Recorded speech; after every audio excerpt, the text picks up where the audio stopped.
The surveillance footage would later be classified, but three people saw it happen in real time. At 3:47 hours, an A-10 Thunderbolt II disappeared into a storm cell over the Helmand Valley carrying ordnance that shouldn't have existed, and a pilot whose file had been sealed by someone with 4 stars and a conscience. The aircraft's transponder went dark exactly 14 seconds after crossing into Pakistani airspace. The radio went silent 2 seconds before that. What made seasoned intelligence officers lose sleep wasn't the missing jet or the diplomatic nightmare brewing in three capitals. It was the last transmission, not words, not a distress call, just 6 seconds of breathing, steady and calm, like someone completing a familiar task in their kitchen. Then nothing. The weather satellite caught thermal blooms consistent with weapons release approximately 40 kilometers past the border. Seismic sensors registered impacts, but the A-10 never returned. The pilot never triggered her beacon, and in an operations center buried beneath Bagram Airfield, a Navy SEAL commander who'd survived Takur Ghar and Extortion 17 did something his team had never seen. He closed his eyes, pressed 2 fingers to his forehead, and stood absolutely still for 30 seconds while the room held its breath around him. Nobody asked what he was doing. They all knew prayer when they saw it, even the silent kind that happens when words aren't enough. Her name wasn't on any flight manifest that morning. Her call sign appeared in no official logs, but in the ready room of the 74th Fighter Squadron, someone had written 2 words on the duty board in chalk that wouldn't wash off no matter how hard the next pilot scrubbed. Widow Actual. The investigation would ask 1,000 questions. How did a retired Air Force captain end up flying an active combat mission? Why was her aircraft loaded with munitions that required presidential authorization?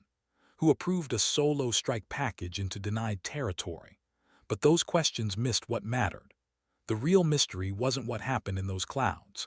It was what happened 7 years earlier in a hospital room in Landstuhl, Germany, when a young pilot with a shattered leg and a folded flag was told her husband's patrol had been overrun in the Korangal Valley. When they told her the rescue birds couldn't reach him through the weather.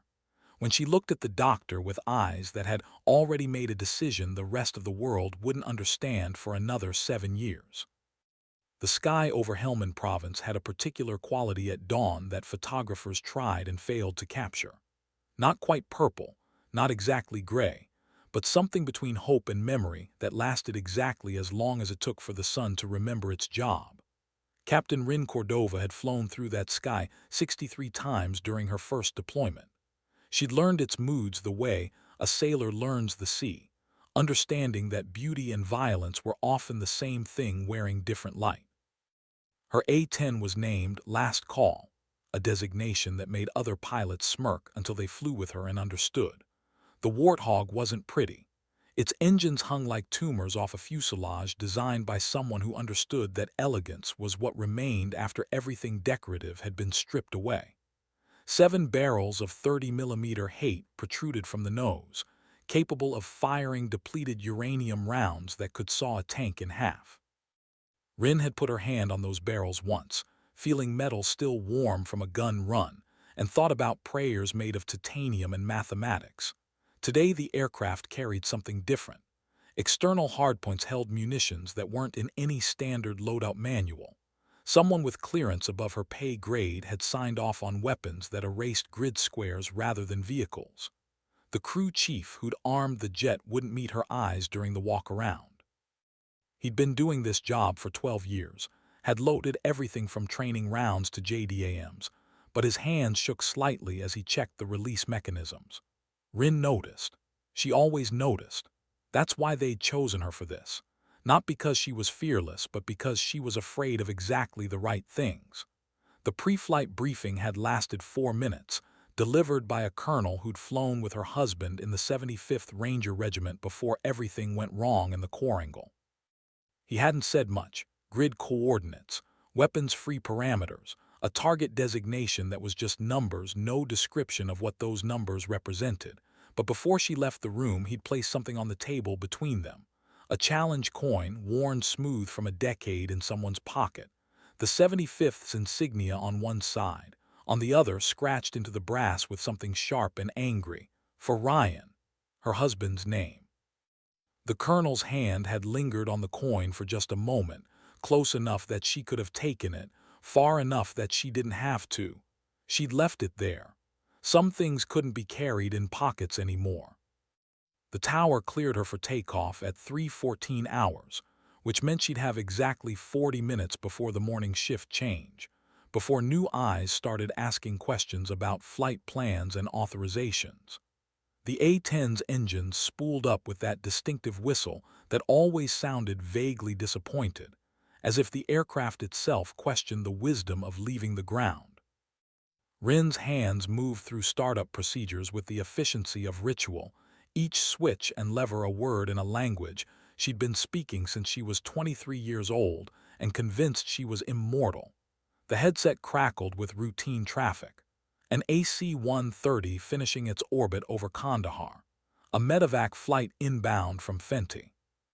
The mundane geometry of a war that had been running so long it had its own bureaucracy, its own forms in triplicate, its own way of turning screaming and bleeding into spreadsheets and after-action reports. She taxied past the transient ramp, where a group of Air Force engineers were troubleshooting a radar pod, their faces lit blue by diagnostic screens. One of them looked up as last call rolled past, squinting against the engine wash, and Rin wondered if he'd remember this moment later. If he'd tell people he'd seen her leave. If memory worked that way when history got written in classified ink. The runway stretched ahead, dark except for the centerline lights marching toward mountains that existed as darker suggestions against a dark sky. Somewhere out there, past those mountains and several international borders that didn't mean much at 30,000 feet, was a compound that satellite imagery suggested housed approximately 70 people. Women and children, probably. Definitely combatants. Almost certainly someone who'd given the order 7 years ago to ambush a Ranger patrol during weather that kept the helicopters grounded. Rin pushed the throttles forward. They accelerated with the enthusiasm of a freight train, picking up speed through sheer determination rather than any aesthetic sense of purpose. She rotated at 140 knots, gear tucking away, the earth falling beneath her with that peculiar relief that always came when gravity finally admitted defeat.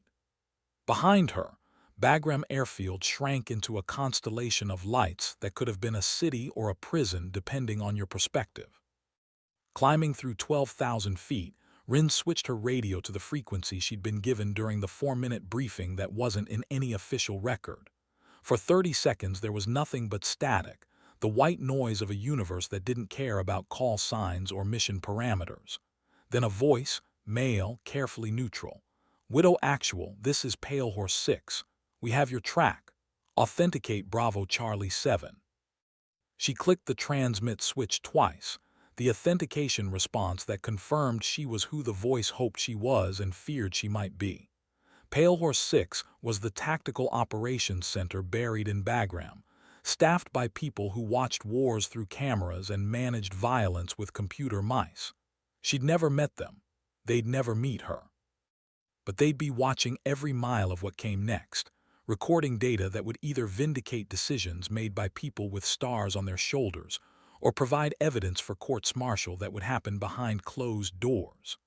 The storm front was visible now, a wall of weather that rose from the valley floor like a physical thing, clouds stacked into towers that reached altitudes where the air got thin and cold and honest. Lightning flickered in its depths, illuminating shapes that looked almost deliberate, as if the storm was trying to communicate in a language older than radar or radio. Rin checked her weapons panel. All green, all armed, all waiting for the specific sequence of switches and triggers that would convert physics into policy, metal into message. She thought about her husband, which was dangerous but inevitable. Ryan Cordova had been a Ranger team leader, the kind of NCO that officers trusted and enlisted men followed, because trust and leadership weren't the same thing, but they looked similar in the dark. He'd proposed to her in a Chili's parking lot in Killeen, Texas, nervous as a teenager despite having earned a Bronze Star and a Purple Heart before his 25th birthday. The ring was too big. Her acceptance was too fast. They'd been married 8 months when his Chinook dropped him, and 11 other Rangers into the Korangal Valley, during weather that the mission commander swore would clear by dawn. The valley was known as the Valley of Death to soldiers who'd fought there, which should have been a clue that planners sometimes paid more attention to maps than wisdom. The Rangers had been inserted to disrupt a supply route, a mission so routine it barely rated mention in the morning briefing. Routine, in military terminology, meant it had only killed people other times rather than this time. The patrol made contact 4 hours after insertion. Small arms fire from elevated positions, a tactical problem that Rangers trained to solve reflexively. They responded with overwhelming firepower and tactical movement, pushing the enemy back toward a compound that intelligence suggested was empty except for goats and agricultural equipment. Intelligence was wrong in ways that suggested either incompetence or malice, and after 7 years Rin still hadn't decided which would be worse. The ambush was sophisticated, interlocking fields of fire, prepositioned fighting positions, a kill zone established with the kind of care that indicated someone understood how Americans fought and had planned accordingly. Ryan's radio call was calm, almost bored, requesting close air support with the casual professionalism of someone ordering coffee rather than requesting violence from the sky. The weather had other ideas. A storm system that weather forecasters had predicted would dissipate instead intensified, dropping visibility to zero and sealing to minimums that made helicopter operations suicidal rather than merely dangerous. The AC-130 that was supposed to provide overwatch couldn't descend through the clouds without becoming a $40 million hole in the ground. The rescue Chinook sat on the tarmac at Asadabad, rotors turning, pilots staring at weather that refused to cooperate with mission timelines or tactical necessities. For 6 hours, Ryan's team fought from increasingly desperate positions, their perimeter shrinking as ammunition ran low and casualties mounted. The radio traffic was recorded, archived, classified, and would haunt every officer who listened to it for the rest of their careers, professional to the end. No panic, no recrimination. Just calm voices reporting tactical realities that added up to an equation with only one solution. Rin had been in Landstuhl, Germany, recovering from ejection injuries sustained when her own A-10 had been hit by a surface-to-air missile over Sangin. She'd been thinking about the medical board and whether she'd fly again when the chaplain walked into her room with an expression that turned her blood to ice before he said a single word. They'd given her the folded flag and the shell casings, and the condolences that came in official letterhead and awkward conversations. They'd told her Ryan died leading his men, which was true but incomplete because he died specifically, because the weather kept the birds on the ground, and the physics of atmosphere had conspired with enemy tactics to create a situation where valor was necessary because support was impossible. She'd asked one question, just one, to the major who'd come to deliver the official notification. Could an A-10 have made it through?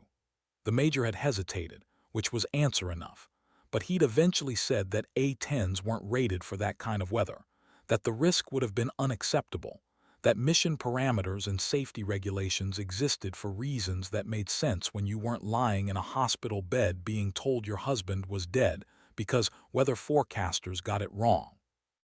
Rin had thanked him for his time and his service. She'd been polite and composed, and everything a grieving widow was supposed to be in front of field-grade officers who had their own families to go home to. Then she'd waited until he left, until the nurses changed shifts, until the hallway was empty, except for the institutional hum of fluorescent lights and distant machines keeping other broken people alive.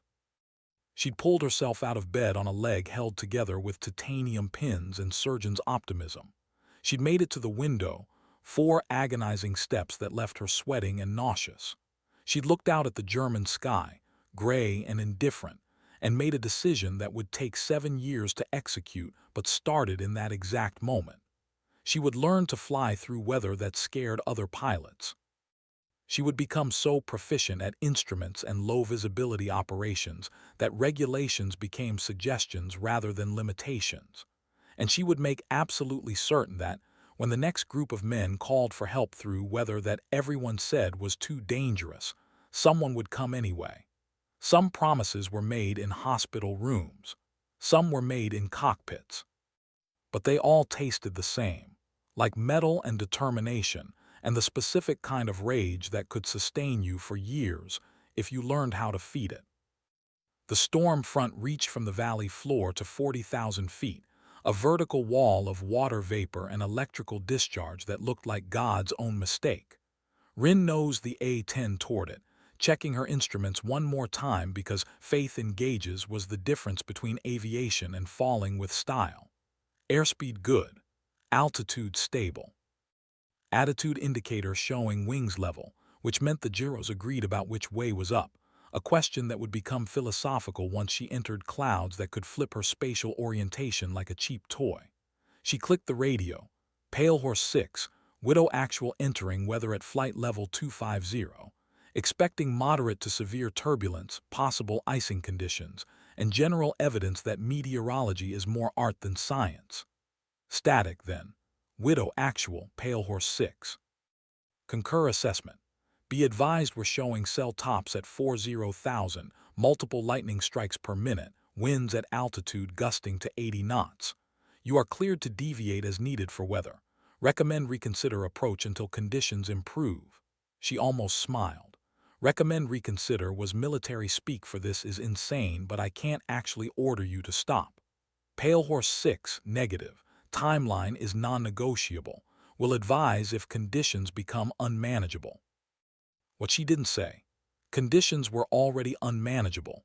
That was the whole point, that 7 years ago everyone had waited for weather to improve and improvement never came and men died, because mathematics said it was too risky to try. The A-10 punched into the cloud layer at 240 knots, and the world turned gray. Visibility went from 10 miles to 10 feet in the span of a heartbeat. Rain hammered the canopy, a sound like being inside a drum while someone used it for target practice. Turbulence grabbed the aircraft, shaking it hard enough that Rin's teeth clicked together and her harness cut into her shoulders. She tightened her grip on the stick, not fighting the bumps but riding them, letting the aircraft move through the chaos rather than trying to impose order on atmospheric violence. The instruments danced. Altimeter unwinding and winding as updrafts and downdrafts battled for jurisdiction. Attitude indicator tilting, suggesting the world had opinions about which way was down. Lightning flashed, close enough that the thunder was simultaneous with the light, a crack that rattled through the airframe and made every electrical system briefly question its commitment to functioning. The radios squealed with static. The navigation displays flickered. For 2 long seconds, Rin flew an aircraft that was part metal and part lightning, watching her instruments to make sure nothing critical had decided to take the rest of the day off. Everything held.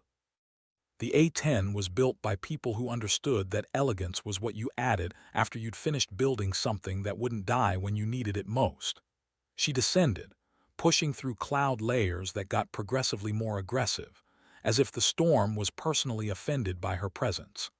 Ice began forming on the leading edges of the wings, white and crystalline, and beautiful in the way that dangerous things often were. The anti-ice systems kicked in, heating elements working to keep the wings clean, burning fuel to fight physics in a battle that would continue until she left the weather or ran out of sky. At 15,000 feet, she broke through the bottom of the first cell into a gap between cloud layers, a strange twilight world where up and down were suggested by slightly different shades of gray. The valley was somewhere below, hidden under another layer of weather that looked even less friendly than what she'd just penetrated. The GPS showed her 40 kilometers from the border, which meant she was officially in airspace where her presence would cause diplomatic incidents and strongly worded memos. The weapons panel glowed green, patient and ready, waiting for her to find what she'd come here to find. Rin's hands were steady on the controls, muscle memory, and training holding her together even as her mind wandered to places she usually kept locked.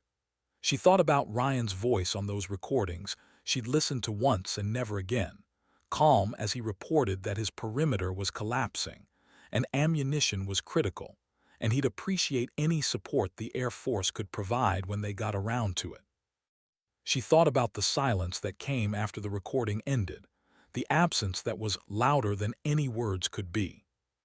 The second descent was worse than the first. The clouds weren't just weather anymore, they were a physical presence, pressing against the canopy as if trying to force her back up where decisions were simpler, and consequences were someone else's problem.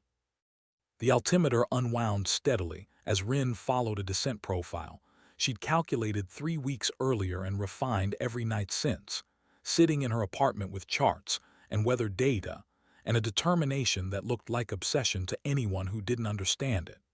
She leveled off at 8,000 feet, just above the minimum safe altitude for the terrain below, flying through clouds so thick she could barely see her own wings.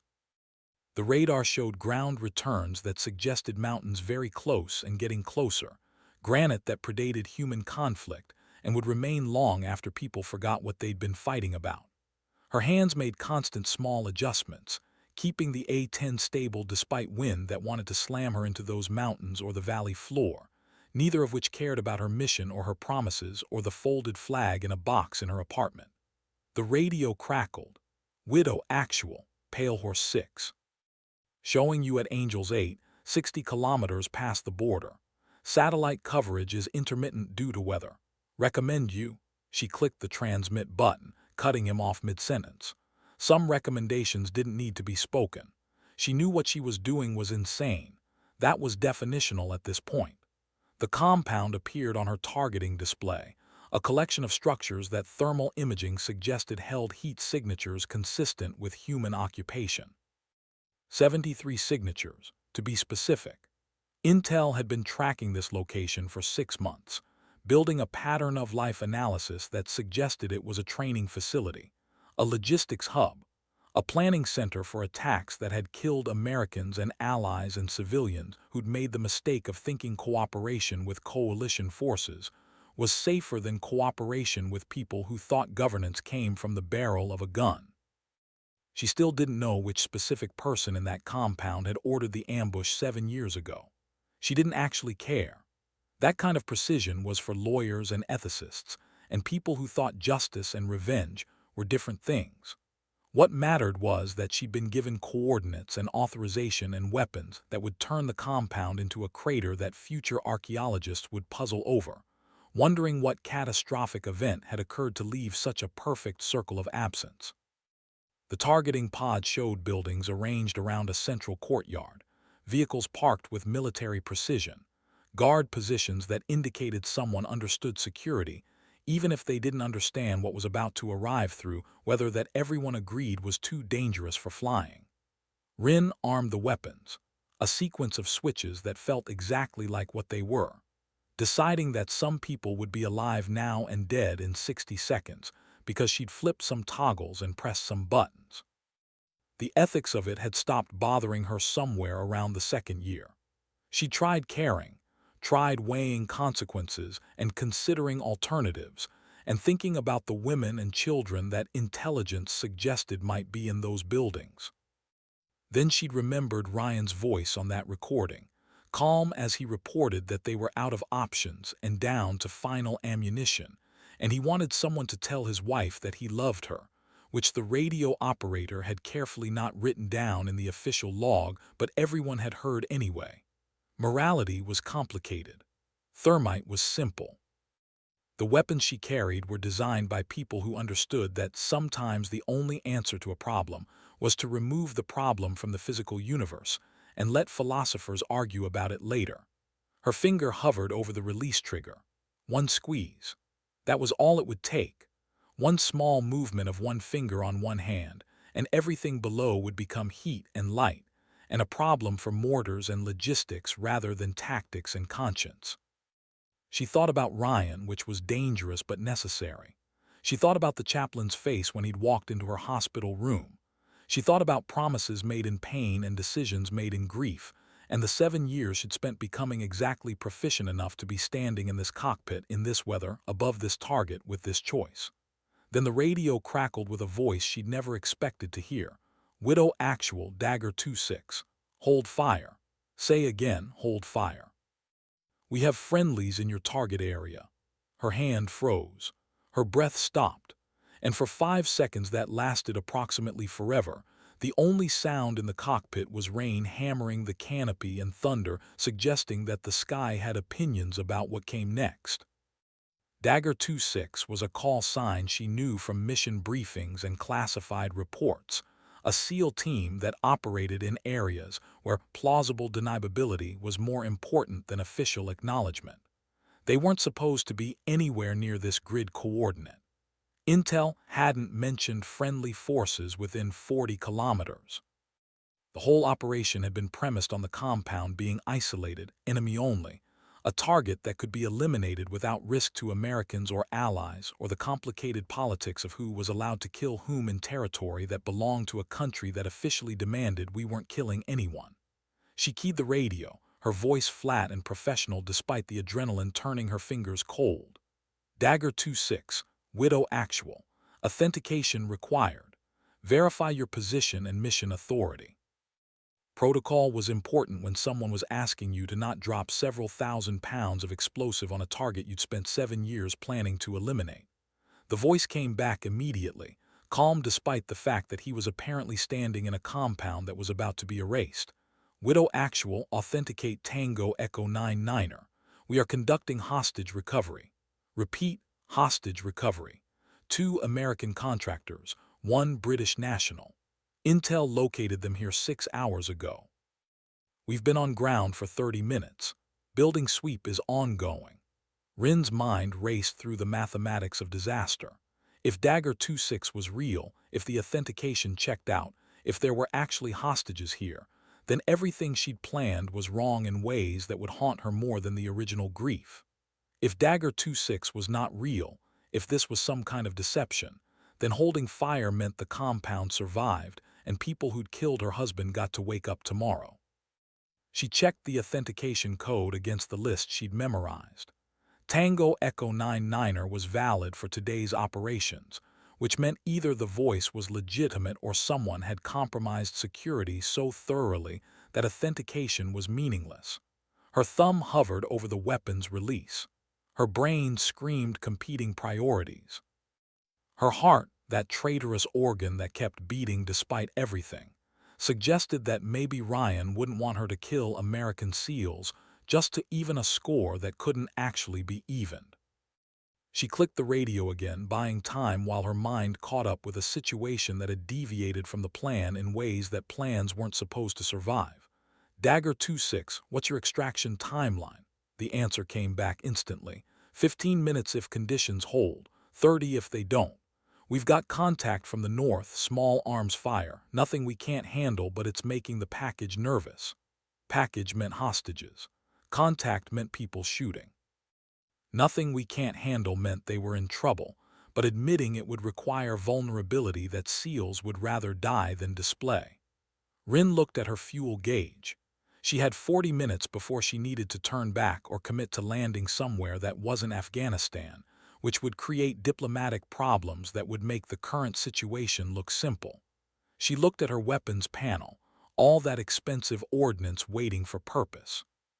She looked at the gray nothing outside her canopy, the weather that had killed her husband and brought her here, and was now asking her to choose between revenge and something that might be righteousness if you squinted. The decision took 3 seconds. She safed her weapons, flipping switches in reverse sequence, watching green lights turn red as thousands of pounds of explosive went from ready to inactive. Her voice was steady when she keyed the radio, betraying nothing of the 7-year plan that was dissolving in real time. Dagger 2-6, Widow Actual, weapons safe. I'm your overhead cover until you're clear. Paint your targets and I'll service them with the gun. Grid coordinates for enemy positions. There was a pause, brief but noticeable, before Dagger 2-6 responded. Widow Actual, Dagger 2-6. Confirm you're flying in this weather. Visibility is near zero down here. Dagger 2-6, weather is adequate for operations. Send your grids. Another pause, longer this time, and when the voice came back there was something different in it, a note of respect or disbelief or both. Widow actual, enemy positions at grid November Delta 47235678. Multiple fighting positions, heavy weapons, approximately 30 enemy combatants between us and the extract point. We're pinned in the compound's south building. Rin rolled the A-10 into a descent, pushing through the bottom layer of clouds at a rate that would have made her flight instructor weep or applaud depending on his mood. The valley floor appeared, gray and wet, mountains rising on both sides like teeth waiting to bite. Visibility was less than a mile, rain turning the windscreen into an impressionist painting where shapes were suggestions rather than certainties. She found the compound through a combination of GPS, targeting pod, and the kind of spatial awareness that came from flying low and dangerous enough times that terrain stopped being abstract and became personal. The buildings were mud brick and concrete, clustered around that central courtyard, vehicles visible despite the weather. The thermal imaging showed hot spots consistent with human occupation, dozens of them, some moving, some stationary. She forced herself not to think about which ones might have given the order 7 years ago. That math didn't work anymore. Dagger 2-6 had changed the equation, inserted variables that made her original solution invalid. She'd have to solve a different problem now, one that involved keeping seals alive rather than making corpses of everyone in the compound. It wasn't what she'd planned. It wasn't what Ryan's ghost demanded in her nightmares. But it was what happened when reality refused to cooperate with revenge fantasies. The enemy positions Dagger had identified were visible on her display, fighting positions dug into the terrain north of the compound, muzzle flashes visible even through the rain as they poured fire toward the building where the SEALs were pinned. Approximately 30 combatants, Dagger had said, which meant 60 to 90 by the time military optimism got corrected by ground truth. She lined up for a gun run, descending to 300 feet above the deck, low enough that she could see individual trees and rocks, and the specific texture of ground that was about to become significantly less hospitable to human life. The GAU-8 Avenger was the reason the A-10 existed, 7 barrels of 30mm precision that could fire depleted uranium rounds at a rate that turned physics into philosophy. The aircraft was essentially a gun with wings attached as an afterthought. She'd fired it 63 times during her first deployment, each time a controlled release of violence that satisfied something primal about human nature and technology's ability to serve that nature. The trigger was a simple thing, a button on the stick that required only 4 pounds of pressure to activate devastation that would be measured in kilotons of kinetic energy. She squeezed. The gun spoke with a sound that defied description, a roar that was felt more than heard, a vibration that rattled through the airframe and made her teeth ache. The recoil slowed the aircraft noticeably, physics insisting that Newton's laws applied even to anger. Depleted uranium rounds walked across the enemy positions at 3,900 rounds per minute, each one traveling at nearly twice the speed of sound, each one carrying enough energy to punch through armor plate and keep going until something more important than metal got in the way.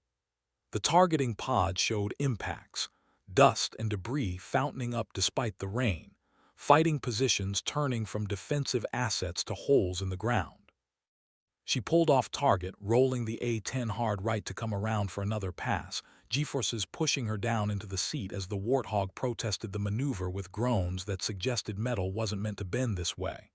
Her breathing stayed steady, her hands stayed sure. The radio crackled. Widow actual, Dagger 2-6. Good hits, enemy fire has diminished. We're moving to extract point, estimate 3 minutes to wheels up. 3 minutes. Long enough for everything to go wrong, short enough that hope seemed reasonable. Rin circled the compound, her eyes scanning for threats, her finger ready on the trigger that could speak again if needed. The valley was a gray blur beneath her, rain and low clouds turning the world into watercolor where details mattered less than impressions. She thought about the plan she'd spent 7 years building, the target she'd intended to eliminate, the justice or revenge or whatever you called it when you turned grief into action. All of it was ash now. The compound would survive. Most of the people in it would survive. She'd made different choices because circumstances demanded adaptation, because rigidity was how good plans turned into disasters, because somewhere in 7 years of anger she'd apparently retained enough humanity to not kill American SEALs just to satisfy a ghost. She wasn't sure if Ryan would approve. She wasn't sure it mattered. The dead didn't get votes on the decisions of the living. The extraction helicopter appeared on her radar, a Chinook flying terrain following so low it probably had rocks in its wheel wells, punching through weather that should have kept it grounded. But apparently everyone had decided today was the day to ignore safety regulations and see what happened. The radio chatter was clipped and professional. Dagger 26 reporting they were moving with the package, taking sporadic fire, requesting Widow Actual keep the enemy's head down for another 90 seconds. 90 seconds. She could do 90 seconds. She'd done 7 years. What was 90 more seconds? Rin rolled in on another gun run, the GAU-8 speaking its piece again, 30mm rounds finding targets that had made the mistake of thinking they could shoot at Americans without an A-10 pilot taking it personally. The enemy fire slackened, then stopped, which meant either she'd been effective or they'd learned that exposing yourself when an angry warthog was overhead was how you got turned into physics problems. The Chinook flared into the compound's courtyard, rotors kicking up water and debris, back ramp dropping before it even touched down. Rin watched through her targeting pod as figures ran toward the helicopter, some carrying others, all moving with the urgent efficiency of people who understood that standing still was how you died. The package was visible, 3 people who moved differently from the SEALs, stumbling rather than running, being helped rather than helping. Civilians who'd been in the wrong place at the wrong time, whose rescue had just invalidated 7 years of planning and turned Rin's mission into something she hadn't anticipated and didn't quite know how to feel about. The Chinook lifted off, rotors biting air, climbing hard and fast while Rin circled overhead like an angry guardian angel. The enemy position stayed quiet, deciding that discretion was preferable to becoming targets for a pilot who demonstrated proficiency at turning fighting positions into archaeology. The radio crackled. Widow Actual Dagger 26. Package is secure. We are clear of the area. Your support was. The voice paused, searching for words that existed somewhere between military professionalism and genuine emotion. Your support was exceptional. Recommend you for Silver Star if this ever gets unclassified. Thank you. She didn't respond immediately. Couldn't actually, because her throat had decided to close up, and her eyes had decided to betray her with moisture that had nothing to do with the rain outside. 7 years. 7 years of planning, training, becoming proficient enough to fly through weather that scared other pilots. 7 years of promising a ghost that justice would come. And it had all ended with her protecting the same compound she'd meant to destroy, because SEALs needed cover and hostages needed rescue, and somewhere in the mathematics of revenge, she'd apparently still believed in something larger than her own anger. When she finally trusted her voice, she keyed the radio. Dagger 26, Widow Actual. Glad I could help. Stay safe out there. Professional. Calm. Betraying nothing of the chaos in her chest where relief and disappointment were fighting for jurisdiction. The Chinook disappeared into the clouds, taking its precious cargo towards safety and debriefing rooms, and eventually someone's home where families would cry and hold on too tight and try to pretend the world was safe when everyone knew it wasn't. Rin turned south, pointing the A-10's nose toward Afghanistan and decisions she hadn't made yet about what came next. The fuel gauge was getting unfriendly, suggesting that she'd spent enough time being heroic and should consider the mundane reality of making it back to base. The weapons panel still glowed red, all that ordnance still unfired, still waiting for a target that would now never receive it. She'd have to explain that to someone eventually. Explain why she'd gone into Pakistani airspace loaded for bear and come back having only used the gun. Explain why a mission that was supposed to erase a compound had turned into close air support for a rescue operation she hadn't known about. She'd have to explain a lot of things, actually, starting with how she'd ended up in this cockpit in the first place, flying a mission that wasn't on any official books, authorized by people whose names she didn't know and probably never would. The mountain range that marked the border appeared ahead, granite peaks disappearing into clouds that looked no friendlier from this direction. She'd have to climb back through the same weather that had tried to kill her on the way in, trust the same instruments, make the same careful decisions about which risks were acceptable and which were suicide with extra steps. The ascent was every bit as violent as the descent, turbulence slamming the A-10 around like a toy in a child's angry hands. Ice formed again on the wings. Lightning flashed close enough that Rin counted the seconds until thunder and got to zero before the sound arrived. 1001. That was the distance formula, 1,000 feet per second, except when the lightning and thunder happened simultaneously, which meant you were inside the discharge zone and probably ought to consider your life choices. She considered them, decided they'd been adequate if not optimal. The A-10 shuddered through an updraft that added 1,000 feet in 3 seconds, then dropped through a downdraft that took it all back plus interest. The altimeter became a suggestion rather than a fact. The attitude indicator performed interpretive dance, but the aircraft held together because it was designed by people who understood that flying through weather that killed other planes was part of the A-10's job description. At 25,000 feet, she broke through the top of the storm into air that was cold and clear and indifferent to human drama. Stars were visible overhead, patient and eternal, having watched wars come and go for millennia, and having formed no particular opinions about any of them. She leveled off, letting her heart rate decline from combat to merely elevated, letting her hands relax their death grip on the controls, letting herself acknowledge that she'd just done something that would either result in a medal or a court-martial depending on whose version of events got written first. The radio crackled. Widow actual, Pale Horse 6. Show you clear of weather and turning inbound. Requesting status of weapons expenditure and mission results. She looked at her weapons panel, all those red lights indicating unfired ordnance, all that potential violence still waiting for release. She looked at her fuel gauge, which was now actively hostile, suggesting she had about 30 minutes before she'd be landing somewhere whether she wanted to or not. She keyed the radio, her voice steady and professional and giving away nothing of the 7-year plan that had dissolved into something she couldn't quite name. Pale Horse 6, Widow actual. Expended gun rounds in support of Dagger 2-6 hostage recovery operation. All other ordnance retained. Mission was, she paused, searching for the word that would fit in official reports and her own conscience simultaneously. Mission was successful. Bagram appeared on the horizon as the sky lightened from black to gray to that particular shade of morning that suggested another day was starting whether anyone wanted it to or not. The base looked exactly as it had when she'd left, a constellation of lights that could have been a city or a prison or something between the two. She'd been gone 3 hours, felt like 3 years, felt like 3 minutes.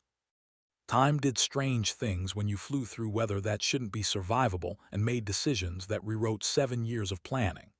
The tower cleared her for landing, the controller's voice carefully neutral, giving away nothing of whatever chaos she'd caused by going off script and turning a strike mission into close air support. She'd be talking to people soon, people with rank and opinions and questions that required answers that made sense in daylight even if they'd been questionable in darkness. The A-10 touched down smoothly, tires squeaking against concrete thrust reversers helping physics understand that forward motion was over and stationary was the new plan. She taxied to the transient ramp, past the same Air Force engineers who'd been troubleshooting a radar pod when she left.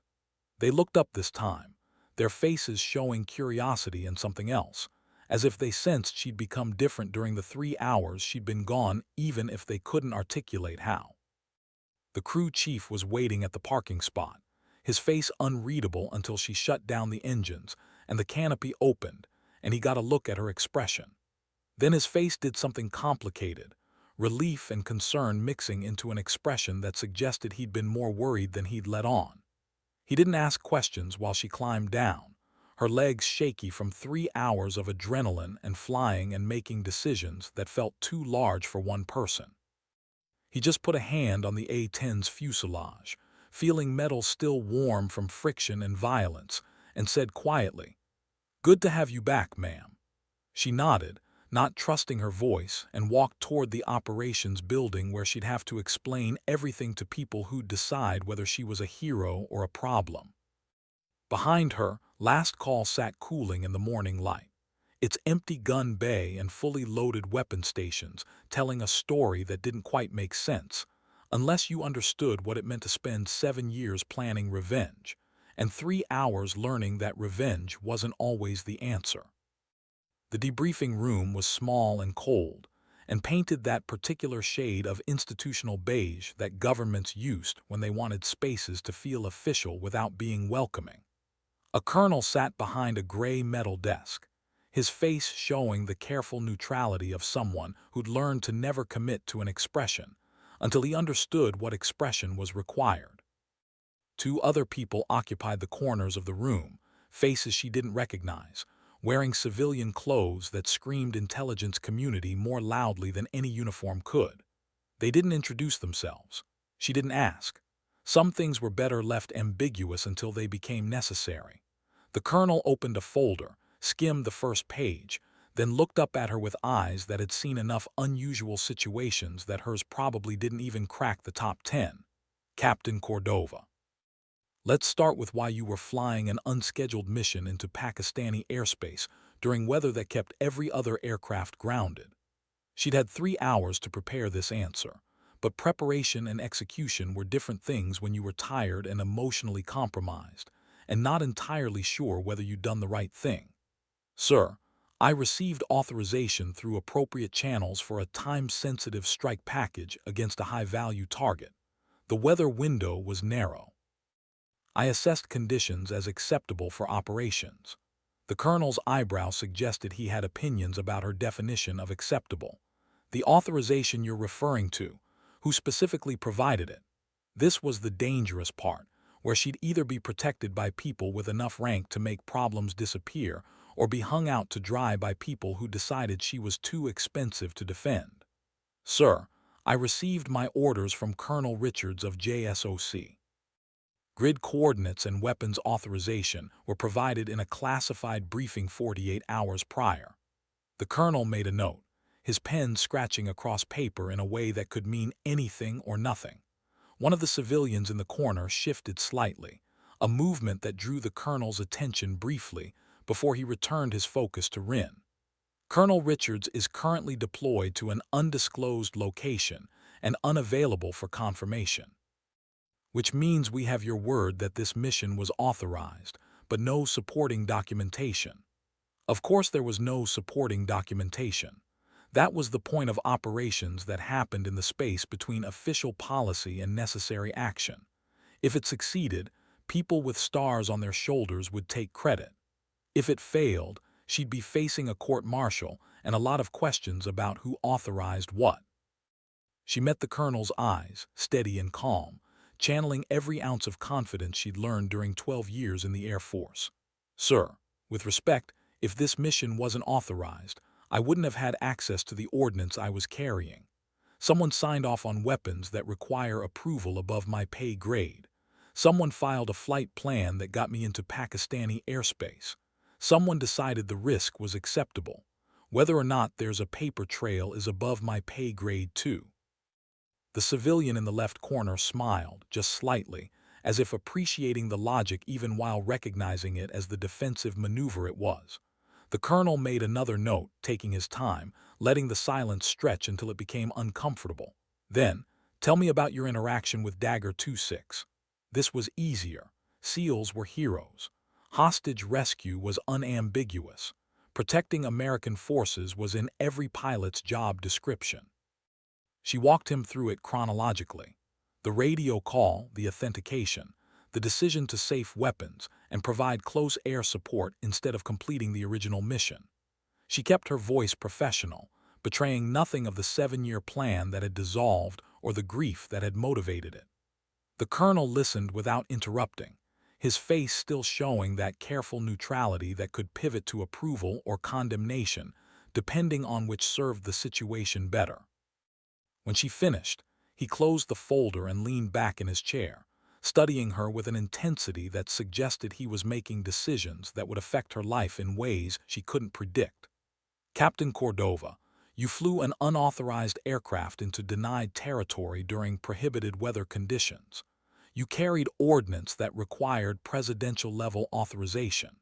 You deviated from your mission parameters to support an operation you had no prior knowledge of. By any reasonable standard, you should be facing a court-martial. Her heart, that traitorous organ, did something complicated in her chest, but she kept her face neutral, kept her breathing steady, because showing fear was how you told colonels they'd found your weakness. He continued, however, you also prevented a potential international incident by not destroying a compound that turned out to contain American personnel. You provided close air support that, according to Dagger 26's after-action report, saved multiple American lives and enabled the successful recovery of 3 hostages. You demonstrated exceptional flying skills in conditions that would have killed lesser pilots. So instead of a court-martial, you're getting a commendation and a permanent note in your file that suggests people shouldn't ask too many questions about what happened today. The relief should have been immediate and overwhelming. Instead, Rin felt hollow, as if the last 7 years had been excavated and nothing had rushed in to fill the space. She'd flown her mission. She'd kept SEALs alive. She'd done the right thing by any external measure. But the compound still stood. The people in it still breathed. And somewhere in the mathematics of justice, she'd come up with an answer that satisfied military necessity but left personal accounts unsettled. The colonel must have seen something in her face because his expression softened slightly, showing humanity beneath the institutional neutrality. Captain, I don't know what brought you to that cockpit this morning. I don't know what you intended to do before Dagger called in. I don't actually want to know, because knowing would require official action and paperwork that nobody wants to file. But I do know this. You made a hard decision when circumstances changed. You chose protecting American lives over whatever other objective you had. That's what we ask of pilots. That's what we ask of soldiers. You did your job. She wanted to argue, wanted to explain about Ryan and the core angle and 7 years of training for a mission that had evaporated in 3 hours. Wanted to make him understand that she'd been robbed of something that had been sustaining her through nights when sleep felt like surrender. But training and discipline held, and she simply said, "Thank you, sir."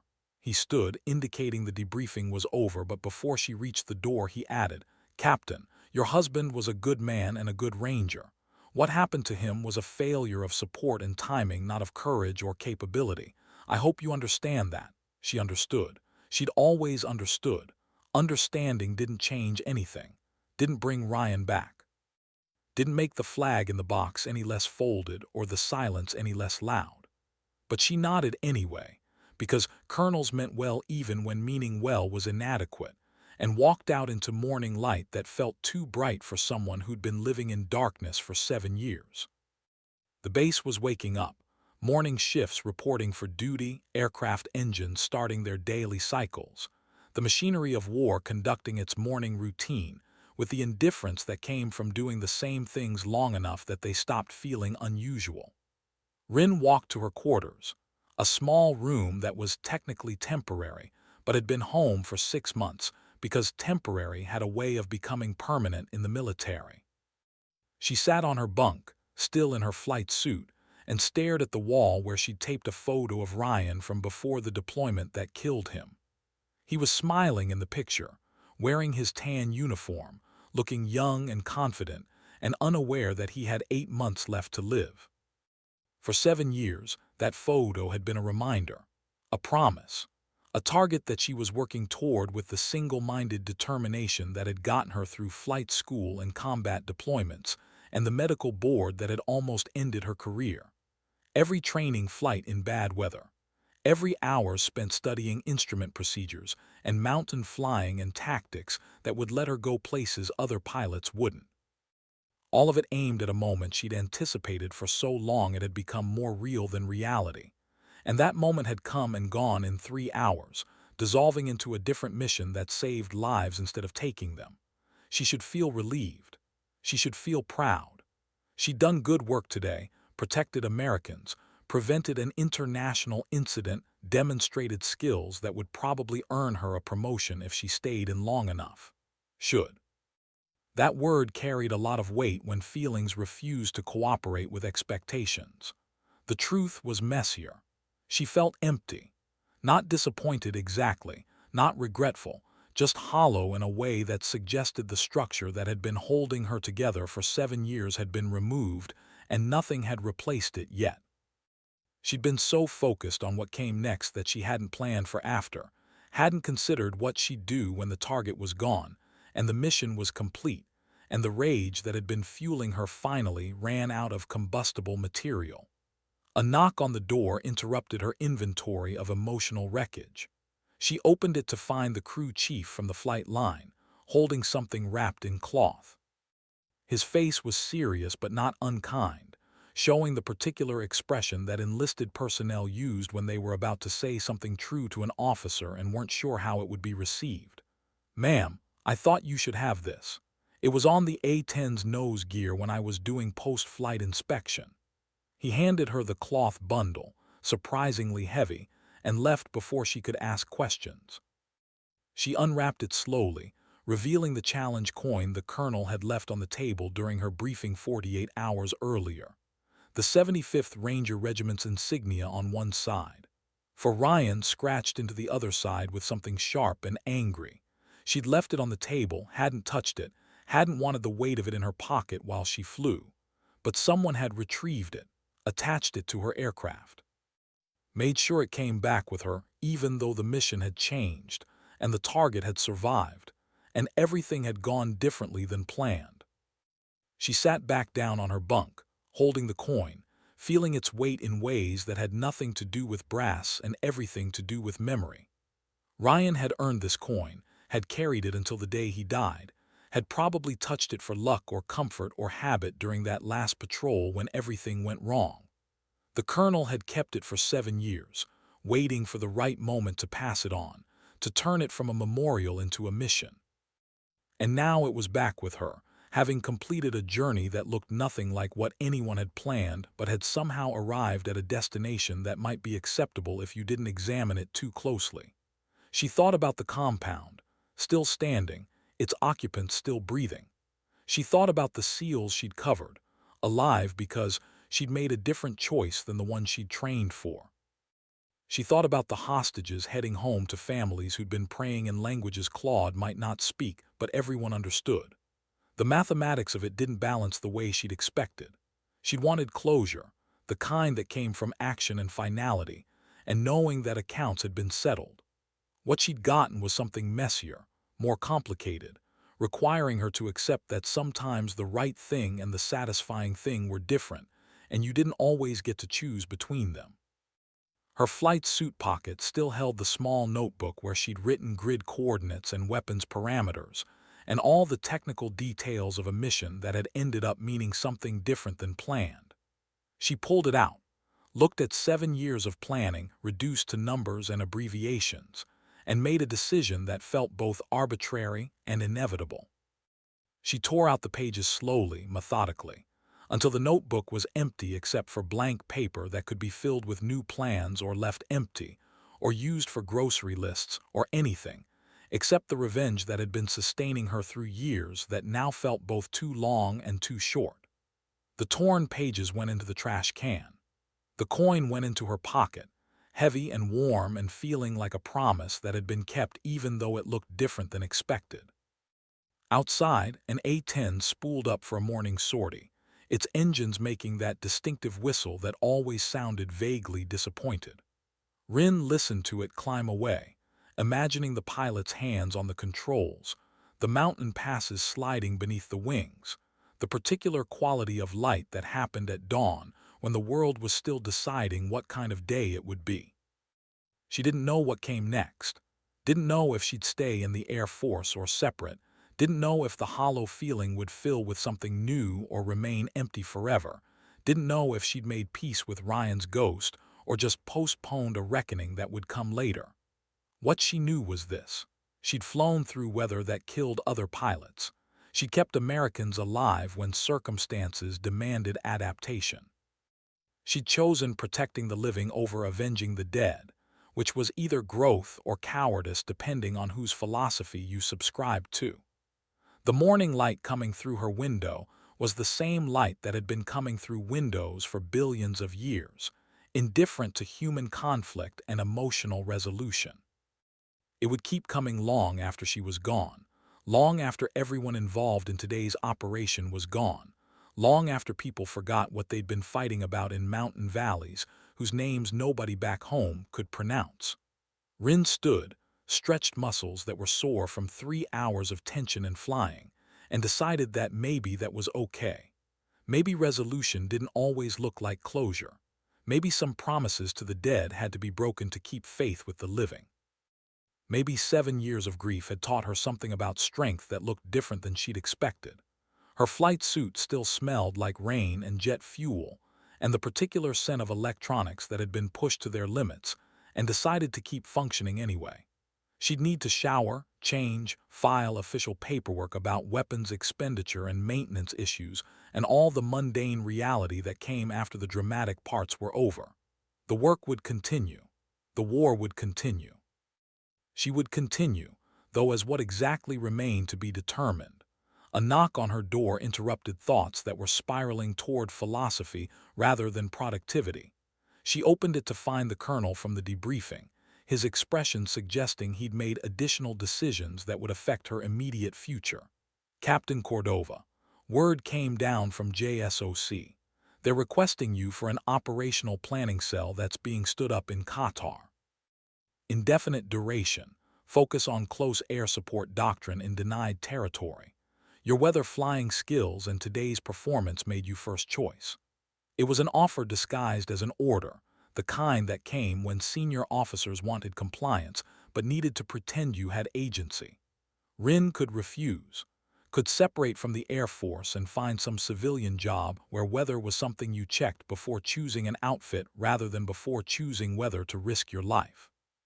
Could walk away from cockpits and targeting pods, and the specific kind of violence that happened when you turned mathematics into policy. Should, there was that word again, carrying impossible weight. The rational thing was to leave. She'd served her time, earned her medals, kept her promises even if they'd looked different than planned. She'd proven whatever needed proving about courage or skill or commitment. Walking away would be reasonable, healthy even, giving her space to grieve properly and rebuild a life that wasn't centered around revenge disguised as service. But reason and emotion were different countries that sometimes shared borders but rarely spoke the same language. The truth was that she didn't know how to be anyone except the person she'd become in the 7 years since a chaplain walked into a hospital room in Germany. Didn't know how to exist without the structure that military service provided, without the purpose that came from protecting people who ran toward danger instead of away from it. The hollow feeling in her chest suggested she needed to figure that out eventually, but not today. Today she could make a simpler decision, one that didn't require solving every problem or healing every wound or understanding what came after revenge when revenge evaporated into something more complicated. "Sir, when do they need an answer?" The colonel checked his watch, a gesture that was more habit than necessity since he obviously knew the timeline. "You've got 24 hours before they need to start looking at alternatives. But between us, Captain, I think this could be good for you. Give you purpose without the operational tempo that's been grinding you down. Let you teach others what you've learned. Sometimes moving forward means doing something different, not doing nothing."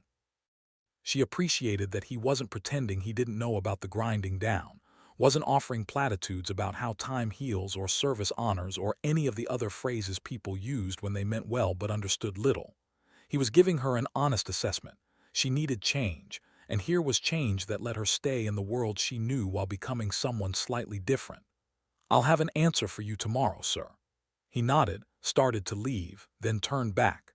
"Captain, your husband would be proud of what you did today. Not the flying, though that was exceptional, the choice. Choosing right over easy, choosing others over yourself. That's what Rangers do. That's what you did. Don't lose sight of that when you're deciding what comes next."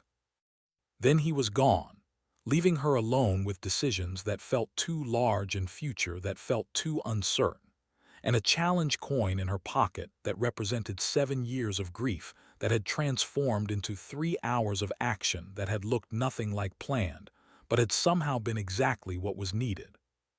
She walked to the window, looking out at Bagram Airfield, waking up to another day of war conducted through paperwork and maintenance, and the thousand small tasks that kept aircraft flying and people surviving. The A-10s were lined up on the ramp, waiting for missions that would be flown by pilots who probably thought weather minimums were suggestions that only applied to other people. She'd been one of those pilots once, before Germany, before the folded flag, before 7 years of training for a mission that had dissolved into something unexpected. Maybe she could be that pilot again, or some evolution of that pilot, someone who taught others how to fly through weather that scared them, how to make hard decisions when circumstances changed, how to carry grief without letting it consume you. Maybe. That word suggested possibility without promise, which felt appropriate for someone who'd spent 7 years certain of purpose, only to discover purpose could shift when you weren't looking. The sky outside was clearing, storm cells breaking apart, as morning heat started to work against atmospheric instability. By afternoon, it would be clear and hot, the kind of weather that made flying pleasant and combat efficient.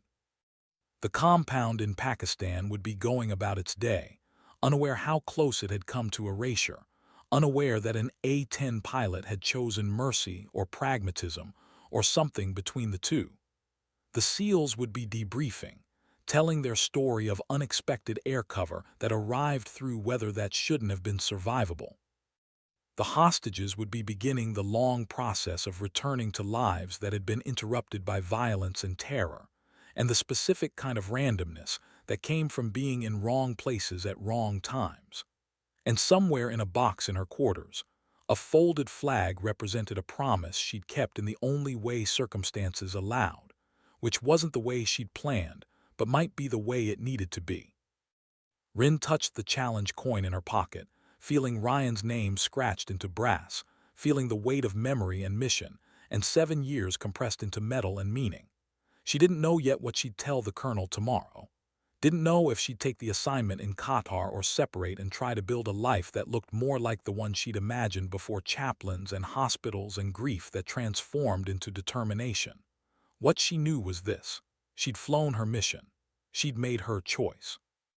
And the sky was clearing, which meant tomorrow would bring new weather, new missions, new chances to become whoever she was supposed to be after revenge stopped being the answer to every question.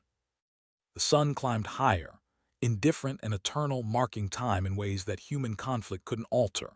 In operations centers and ready rooms and maintenance hangars across Afghanistan, people went about the work of war with the casual proficiency that came from repetition. But in one small room on Bagram Airfield, a pilot sat with a challenge coin and a decision, and the particular kind of clarity that came from surviving weather that killed other people. She wasn't sure yet what came next. But she was sure of this: she'd keep flying. Maybe not toward revenge anymore, but toward something that might be redemption if you squinted, or might be service if you were generous, or might just be the next mission, because that's what pilots did when one mission ended and purpose demanded continuation. The coin was heavy in her pocket. The sky was clearing outside her window.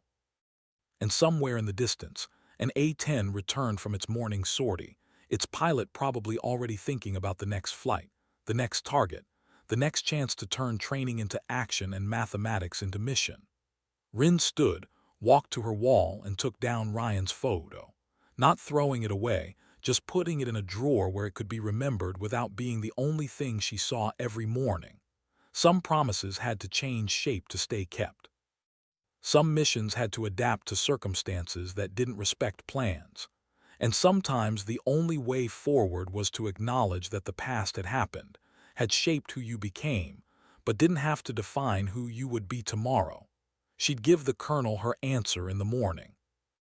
But she already knew what it would be, had known the moment he'd mentioned teaching others what she'd learned, had known because purpose wasn't something you achieved once and were done with. It was something you found again and again in different forms at different times. The A-10 on the ramp outside whistled its disappointment at gravity and convention. The sky continued clearing, patient and indifferent.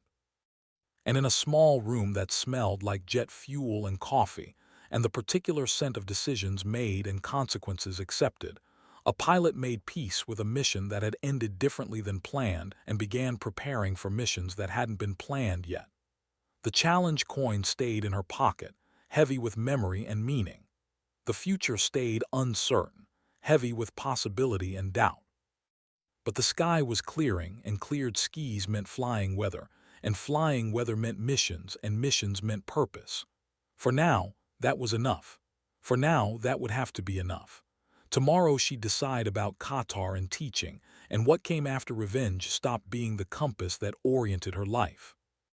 But today, right now, in this moment between what had been and what would be, she could simply exist as someone who'd kept a promise even though it looked different than expected, someone who'd chosen protecting the living over avenging the dead, someone who'd flown through weather that killed other pilots and come back changed in ways she was only beginning to understand. The morning light through her window suggested a new day, with all the possibility and threat that implied. And somewhere in the hollow space where 7 years of grief had lived, something new was beginning to grow. Not happiness exactly, not peace, but something like acceptance of a world where closure was complicated and resolution was messy, and sometimes the best you could do was fly through the storm and trust that clear air existed on the other side. She'd find out tomorrow what that clear air looked like. For now, she had paperwork to file, maintenance reports to review, and a coin in her pocket that reminded her that promises to the dead could be kept in ways that honored the living. It was enough. It had to be enough. The sky was clearing, and cleared skies meant tomorrow, and tomorrow meant flying, and flying meant she was still here, still fighting, still becoming whoever came next after the person she'd been finished their mission and stepped aside for the person she would be. Outside, the A-10s waited on the ramp, patient and ugly and ready for whatever came next. Inside, a pilot made peace with the past and prepared for the future, one decision at a time, one mission at a time, one day at a time. The work continued. The war continued. She continued. And the sky finally began to clear.